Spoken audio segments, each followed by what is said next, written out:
Terdengar suara tawa menggema saat kami masuk ke dalam rumah. "Itu Mr. X," ucap Grisel. Kemudian kami berjalan melewati koridor. "Dia pasti ada di aula tengah," imbuhnya yang berjalan paling depan. Ia juga bilang kalau aula itu biasa digunakan untuk ritual dan pertemuan. Tak berselang lama terlihat pintu besar bercat merah. Pintu itu terbuka perlahan, menunjukkan ruangan kosong dan besar. Di ujung ruangan ada sosok yang sedang duduk di singgasana. Dia adalah Mr. X. Aura kegelapannya sungguh mengerikan. Aku menatap singgasana yang terbuat dari tengkorak. Di atasnya, Mr. X duduk sambil menaruh kedua telapak tangannya di atas paha. Ia masih saja bersembunyi di balik jubah putih dan mengenakan topeng. Kurang dari 1 menit, kami berdiri di sana. Tidak ada sedikit pun pergerakan. Grisel melangkah ke depan. Langkahnya terhenti saat melihat Mr. X menggerakkan tangannya. Dalam hitungan detik, tubuh Grisel terpental ke belakang. Albi berusaha menangkapnya, tapi malah ikut terseret. Kekuatan macam apa ini? "Ini pertama kalinya kita bertemu, Gilang Febrians," ucap Mr. X. Aku tak membalas ucapannya. Memilih tetap fokus melihat pergerakannya, sementara Albi dan Grisel sudah bangkit dan berdiri di dekatku. Semuanya benar-benar sesuai yang sudah diramalkan oleh Mangku Jiwo. Kalian memang ditakdirkan untuk menghancurkan sekte ini. Kalian bisa melewati semuanya. Sungguh luar biasa, imbuhnya.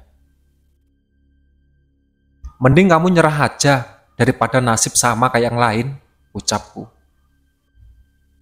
"Menyerah," kataku. "Kemampuan kamu tidak ada apa-apanya." Mr. X menggerakkan salah satu jemarinya. Aku bisa melihat ada asap hitam yang meluncur tepat ke arahku. Kakek Abdullah menahan kabut itu dengan tongkatnya. "Sampai kapan kamu terus melindunginya, Abdullah?" "Sampai saya tidak bisa melindunginya lagi," balas kakek Abdullah. "Kamu ini termasuk jin yang sangat cerdas dan sulit dikalahkan. Bahkan Mangku Jiwo sendiri pun tidak bisa mengalahkan kamu. Kamu selalu berpura-pura menjadi jin yang lemah, padahal kamu sedang merencanakan sesuatu," ucap Mr. X.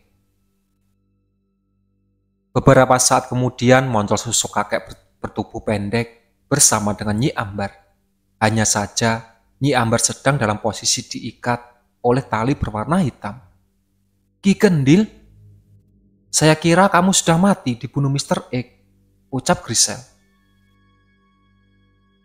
"Dia tidak lebih setia dari Raja Monyet itu," balas Mr. X.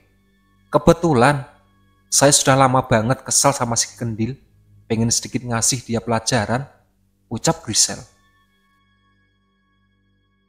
"Saya sudah mengenal kamu dari kecil, El, dan sangat tahu batas kemampuan kamu," balas Ki Kendil.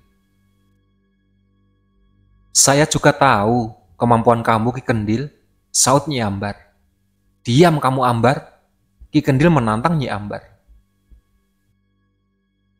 Sepertinya ini akan ada pertarungan antara mantan anggota sekte dengan ketua sekte. Aku dan Albi seperti tak dianggap, kini hanya tinggal menunggu kapan pertarungan dimulai. Mr. X menepuk pahanya sebanyak 3 kali. Tak lama, muncul bayangan hitam dari atap. Tidak hanya satu, ada puluhan bayangan hitam yang terbang berputar-putar mengelilingi Kendil. "Apa itu, kek?" tanyaku. "Itu para jin pesugihan," balas Abdullah. Tak lama bayangan hitam itu berubah menjadi sosok-sosok mengerikan. Bentuknya ada yang masih enak dipandang, ada yang benar-benar wujud absurd. Dari pindahan auraku, mereka memiliki aura yang sangat gelap. Mr. X menatap ke atas. Seketika itu, ada awan gelap berjalan perlahan menuju langit-langit. Suasana ruangan menjadi gelap yang terlihat hanya bola mata merah dari para jin pesugihan. "Keluarkan kemampuan kamu, Abdullah," ucap Mr. X dengan suara besar. Tubuh kakek Abdullah mengeluarkan cahaya. Cahaya itu memancar ke seluruh ruangan, membuat jin pesugihan mengeram. Kemudian ia mengangkat tangannya dan melakukan gerakan menarik sesuatu. Tarikan yang membuat awan hitam itu menghilang. Bagus, itu yang saya mau. Mr. X masih duduk di sengan santai. Jin pesugihan kembali mengeram. Beberapa di antaranya ada yang mengertakkan giginya, menunjukkan nafsu membunuh yang sangat tinggi. Kamu tunggu di sini saja. Kakek Abdullah melangkah ke depan, disusul kakek Danu. Mereka sudah siap melakukan pertarungan. Tolong kakek Abdullah, sudah mengeluarkan cahaya terang. Sementara kakek Danu sudah mengeluarkan kujang kesayangannya. Para jin pesugihan mulai bergerak. Ada yang terbang, merayap di langit-langit, dan berlari dengan kencang. Pokoknya mereka melakukan serangan dari segala arah. Bahkan aku pun bingung harus fokus kemana. Kakek Abdullah maju satu langkah dan mengayunkan tongkatnya. Dengan satu ayunan kuat, membuat satu jin pesugihan hancur berkeping-keping. Kakek Danu melemparkan kujangnya ke depan. Kujang itu terbang dan membelah udara, kemudian menembus tubuh jin pesugihan yang mencoba menghalangi, mengirim mereka jatuh lagi ke lantai dan keadaan mati. Jin pesugihan itu tak henti-hentinya menyerang. Kakek Abdullah sampai harus mengeluarkan perisai pelindung untuk menjaga kami. Ada sebuah tongkat kayu yang berputar-putar dan mendarat tepat di kakek Danu. Dar! Terjadi sebuah ledakan yang membuat kakek Danu terpental. Kendil! Teriak Nyi Ambar. Grisel duduk bersila untuk melepaskan sukmanya. Sukmanya masuk ke dalam tanah, lalu muncul di samping Nyi Ambar. Ki Kendil sadar akan rencana Grisel, lalu menyerangnya dengan tongkat kayu. Grisel berhasil menahan serangan itu dengan kerisnya, lalu memutar keris itu untuk memotong tali yang mengikat Nyi Ambar. Kakek Danu sudah kembali ke tempat semula, kali ini dengan wujud yang berbeda. Ia menggunakan pakaian serba putih dan ikat kepala putih. Kakek Danu sedang menggunakan mode serius, ucap Albi. Mode serius? Tanyaku. Terakhir kali saya melihat wujud itu saat ia melawan Gasa. Tiba-tiba ada wanita bermata besar muncul di dekatku. Beruntung kakek Abdullah lebih dulu menghajarnya dengan tongkat. Kalian harus tetap fokus, jangan terlalu banyak mengobrol, pesannya. Lanjut menghabisi jin pesugihan yang terus berdatangan. Dengan baju barunya, kakek Danu terbang begitu lincah, melompat-lompat di udara, membunuh setiap makhluk yang dilewatinya. Ki Kendil muncul dan mencoba menyerang kakek Danu, namun ia dengan mudah menghindar dan melompat ke belakang. Nyi Ambar memanfaatkan situasi menyerang Ki Kendil dengan tusuk kondenya, namun ia menangkis serangan Nyi Ambar dengan tongkat kayunya. Nyi Ambar terbang dengan cepat ke arah Ki Kendil. Terjadi sebuah benturan hebat antara tongkat kayu dan tusuk kondi. Benturan yang menyebabkan makhluk di sekitar mereka tumbang seketika. Nyi Ambar terus melancarkan serangan bertubi-tubi. Ambar, saya tidak ada urusan denganmu, ucap Ki Kendil sambil memblok serangan. Kenapa kamu mengkhianati Prasetyo? Balas Nyi Ambar. Prasetyo siapa? Tanyaku. Itu saya, balas ayahnya Grisel. Aku sampai lupa kalau ia sedang berdiri di belakangku. Anehnya, ia sama sekali tidak membantu anaknya. Om gak ikut bertarung? Tanyaku. Rofi dan Mr. X sudah bunuh semua pendamping saya, termasuk mengambil senjata pusaka di badan saya. Nyi Ambar berhasil membuat si Kendil kewalahan. Ia berhasil mengikat kaki Kendil dan menariknya dengan kuat. Kakek Danu melompat ke arah Ki Kendil, bermaksud menusuknya dengan kujang. Namun, tubuhnya tiba-tiba terpental jauh. Ternyata itu adalah ulah Mr. X. Mr. X kembali memanggil pasukan jin pesugihan dalam jumlah banyak. Cara itu berhasil mengalihkan perhatian Nyi Ambar, sehingga Ki Kendil berhasil meloloskan diri. Kini ketika jin penjaga kembali disibukkan dengan jin pesugihan yang menyerang secara bersamaan, jeritan, teriakan, dan geraman terdengar bersautan. Diikuti tubuh jin pesugihan yang menghilang satu persatu. Sebenarnya dia punya pasukan berapa kali sih?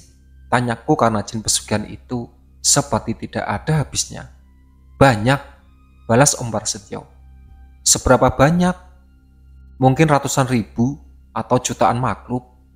Hah? Kok bisa sebanyak itu? Aku tercengang mendengar balasan Om Prasetyo. Tak terbayang ada jutaan jin yang memenuhi ruangan ini. Tak terbayang pula bagaimana kami bisa menghadapinya. Kakek Abdullah memperluas area perisai gaibnya hingga berempat ruangan. Lumayan membatasi pergerakan jin pesugihan karena kakek Danu duduk bersila di udara, tepat di belakang perisai gaib. Sembari mengendalikan kujang miliknya. Nyi Ambar keluar dari perisai gaib untuk mengejar Ki Kendil. Tak ada satu jin pesugihan yang bisa menghadang pergerakannya. Sementara Ki Kendil terus kabur hingga berada di depan Mr. X. Ya elah, beraninya minta bantuan Mr. X, komentarku. Dia memang lemah. Aku bisa saja bunuh dia di depan mudah, saut Grisel yang ternyata sudah kembali ke tubuhnya. Aku tidak sampai sadar. Mr. X bangkit, kemudian menarik semua pasukan jin pesugihan padanya. Nyi Ambar terpaksa harus mundur. Dia mau ngelakuin ritual penyatuan, ucap Om Prasetyo. Ritual penyatuan? Tanyaku bingung. Ritual buat gabungin banyak jin dalam satu wujud. Kayaknya Ki Kendil bakal dijadiin wujud utamanya. Jelas Grisel. Berarti kekuatannya bakal naik dong. Iya, energinya bakal naik sesuai jumlah jin yang bergabung. Waduh, itu sama saja melawan satu jin dengan kekuatan ribuan jin. Ki Kendil membalikkan badan dan berlutut di depan Mr. X. Mr. X mengeluarkan tangannya dan menyentuh kepala Ki Kendil. Ada bola hitam yang keluar dari punggung Mr. X. Bola itu menghisap semua jin pesugihan yang ada di sekitar. Black Hole, gumamku. Bener, gak banyak orang di dunia ini yang punya kemampuan itu, balas Grisel. Setelah semua jin pesugihan yang ada di ruangan terhisap ke dalam, bola hitam itu dimasukkan ke tubuh Ki Kendil. Ki Kendil berteriak kesakitan, tubuhnya berubah, layaknya Hul, lebih kekar dan besar. Ini bakal bahaya, ucap Om Prasetyo. Kutatap wajah kakek Abdullah yang tampak begitu fokus, sementara kakek Danu sudah mengambil kuda-kuda. Senyumannya di wajah Nyi Ambar pun sirna. Suasana mendadak menegangkan, seperti akan ada pertarungan yang luar biasa. Biar saya saja yang menghadapi Ki Kendil, ucap Nyi Ambar secara tidak langsung meminta kakek Abdullah dan Danu mundur. Apa Nyi Ambar bisa ngelawan Ki Kendil yang bentuknya gitu? Tanyaku Grisel. Dari segi umur dan pengalaman, Nyi Ambar jauh di atas Ki Kendil, balasnya. Kalau dari segi kekuatan, Ki Kendil sudah dirasuki banyak jin pesugihan, pasti mereka memiliki kekuatan yang dahsyat. Aku pun bisa merasakan energi hitam yang pekat di sekitarnya. Aku belum pernah melihat Nyi Ambar bertarung dengan kekuatan penuh. Mata ini fokus pada Ki Kendil yang bentuknya sungguh menyeramkan. Wajahnya masih kakek-kakek, tapi badannya besar seperti Hul. Ia memegang tongkat berlapis emas. Ia mulai bergerak. Nah, pertarungan dimulai, seruku, seakan-akan sedang menonton film secara siaran langsung. Ki Kendil melayang sejajar dengan Nyi Ambar, matanya menatap tajam, deru nafasnya begitu cepat. menandakan nafsu membunuh yang begitu besar. Entah kenapa, suasana di bangku penonton berubah menjadi tegang. Terutama Grisel yang berapa kali mengubah posisinya. Ki Kendil melakukan hentakan dan menimbulkan suara gemuruh di ruangan. Nyi Ambar masih bergeming, tak terganggu sedikit pun dengan suara hentakan itu. Hentakan kedua terdengar, kali ini diikuti dengan tubuh Ki Kendil yang meluncur dengan cepat ke arah Nyi Ambar. Nyi Ambar mengayunkan tangannya ke depan dengan cepat. Ada energi berwarna merah memancar dan menghalau serangan Ki Kendil. Nyi Ambar menatap tangan kirinya. Tak lama, terlihat bola angin berwarna merah muncul. Bola angin itu dilemparkan pada Ki Kendil, namun Ki Kendil bisa memecahnya dengan tongkat emas. Nyi Ambar tidak berhenti sama di sana. Kali ini ia munculkan bola angin dalam jumlah banyak. Dengan gerakan elegan, ia melemparkan bola-bola itu menuju Ki Kendil. Dengan sigap, Ki Kendil mengayunkan tongkat emasnya dengan kekuatan penuh, menciptakan tembok angin berwarna hitam yang sukses memantul semua serangan Nyi Ambar.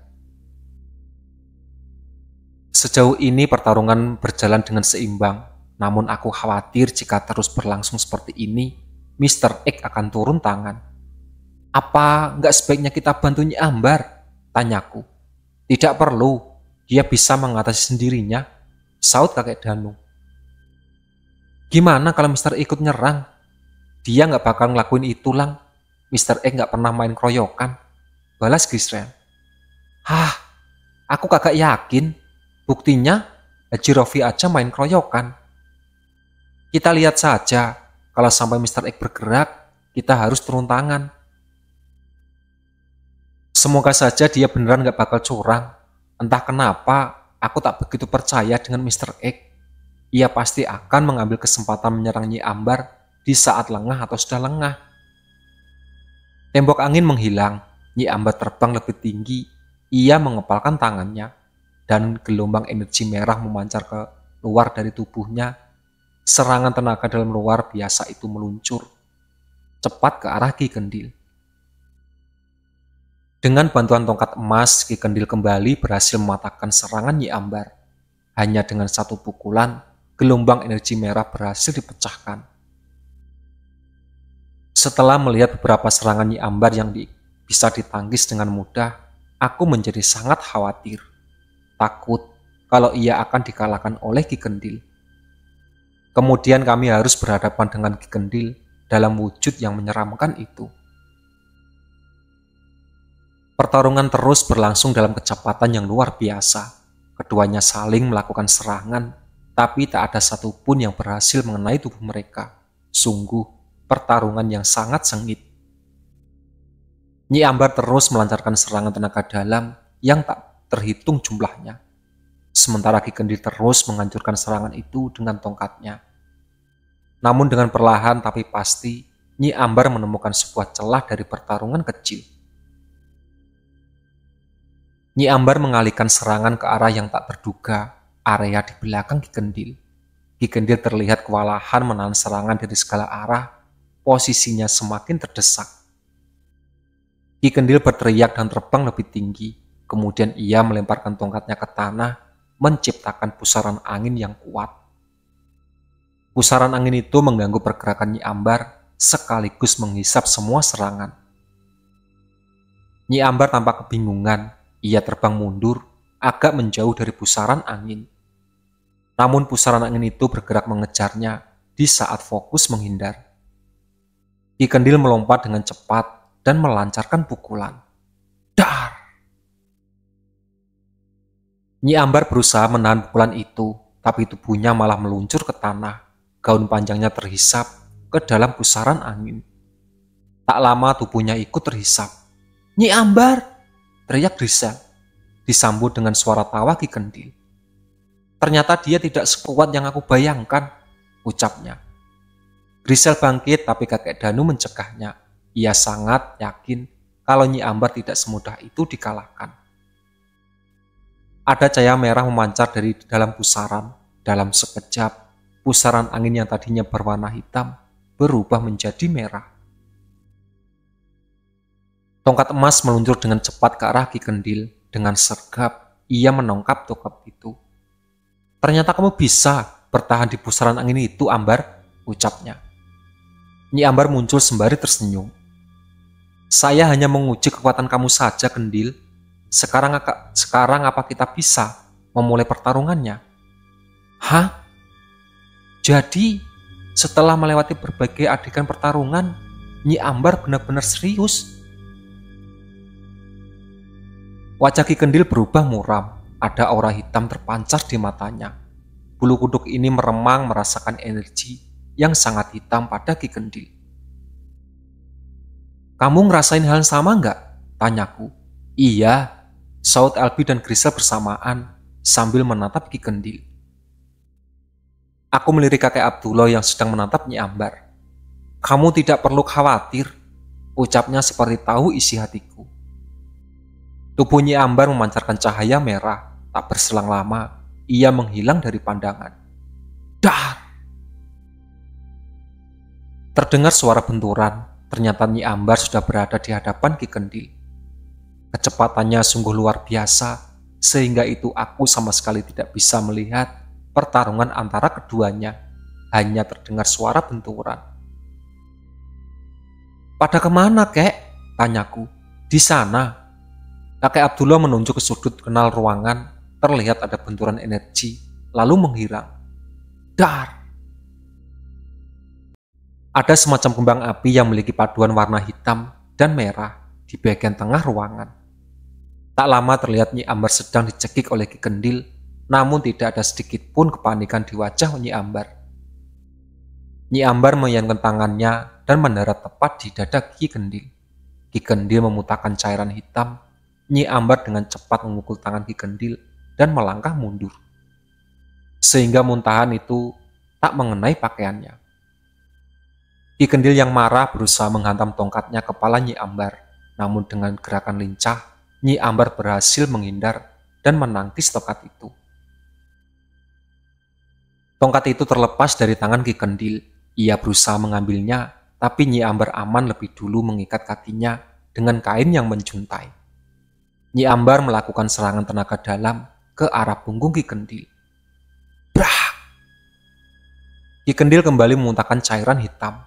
Juntaian kain Nyi Ambar mengikat semua tubuhnya. Ia pun berusaha merobek kain dengan kedua tangannya. Tapi kain itu yang malah melilit kedua tangannya. Kini posisi Ki Kendil sudah tidak dapat bergerak. Hanya tersisa bagian leher dan kepala saja yang tidak tertutup kain. Nyi Ambar meramal mantra, tangannya mengeluarkan cahaya berwarna merah. Kemudian ia meletakkan tangan kanannya di area perut Ki Kendil. Perlahan, tangannya bergerak menuju leher. Ki Kendil berteriak kesakitan, namun Nyi Ambar terus menggeser tangannya sampai ke mulut. Mulut Ki Kendil terbuka lebar. Tak lama ada bayangan hitam yang keluar dari mulutnya. Bayangan hitam terus keluar hingga tubuh Ki Kendil menyusut. Wajahnya menjadi sangat serius, saking seriusnya hanya tersisa kulit yang menempel dengan tulang. Ki Kendil memohon pada Nyi Ambar untuk tidak membunuhnya, namun Nyi Ambar tidak mendengarkan permohonannya. Terlihat dari kain yang bergerak dan menutup mulutnya, lambat laun kain itu menutup semua bagian tubuh Ki Kendil. Tak lama terdengar suara teriakan. Setelah itu, suasana menjadi sunyi. Kain yang menutupi tubuh Ki Kendil terbuka, yang terlihat hanyalah debu berwarna hitam. Sekarang mataku tertuju pada Mr. X. Ia bangkit, kemudian menatap langit-langit. Tiba-tiba muncul sebuah portal berwarna hitam. Portal yang memiliki ukuran cukup besar.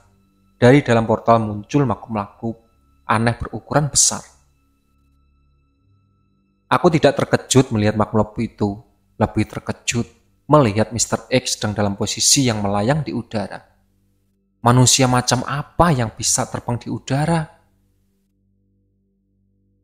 Itulah sahabat cerita dari Sekte Para Pencari Tumbal.